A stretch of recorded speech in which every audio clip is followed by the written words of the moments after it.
ఇందాక మా నాన్న గారు చెప్తాను, మా నాన్న ప్రభుత్వ ఉద్యోగి, మా నాన్న ప్రభుత్వం జీతం తీసుకునేవాడు, రుణపడి ఉన్నదంటే. నేను కూడా చెప్తున్నాను, రూపాయి తీసుకుని సంపూర్ణ జీతం తీసుకుంటాను ఎమ్మెల్యే.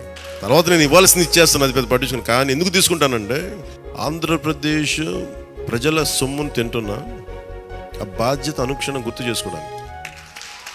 సార్ డిప్యూటీ సీఎంగా ఛార్జ్ తీసుకున్న తర్వాత ఆయన చెప్పిన ఫస్ట్ ఇన్స్ట్రక్షన్ మాకు, ఇలా నాకు వచ్చే జీతాన్ని నా పిఠాపురంలో ఈ పిల్లలకి ఇద్దాం అనుకుంటున్నాను అని చెప్పేసి అందరినీ డైరెక్ట్గా కలిసి ఇద్దాం అనుకొని ఈ విధంగా చేశారు. అండ్ సార్ యొక్క ఒపీనియన్ ఏంటి అంటే, తనకు వచ్చే జీతాన్ని ఈ 42 మందికి వాళ్ళ భవిష్యత్తుకు ఉపయోగపడుతుందని చెప్పి సార్ తీసుకున్న తీర్మానం. సార్, ఇట్లాంటి మంచి డెసిషన్లో మేమందరం భాగం అవటం వల్ల మాకు కూడా చాలా సంతోషంగా ఉంది. గవర్నమెంట్ వారి దగ్గర తల్లిదండ్రులను కోల్పోయాలని తెలుసున్న ప్రతి ఒక్కరిని ఇవాళ పిలవడం జరిగింది. అది నెంబర్ ఎంత తక్కువ ఎక్కువ అనేది కూడా ఆలోచించకుండా పిలవడం జరిగింది. సో అందుకు నా వైపు నుంచి, జిల్లా అధికార యంత్రాంగం వైపు నుంచి, sir I really thank you for doing this from bottom of my heart.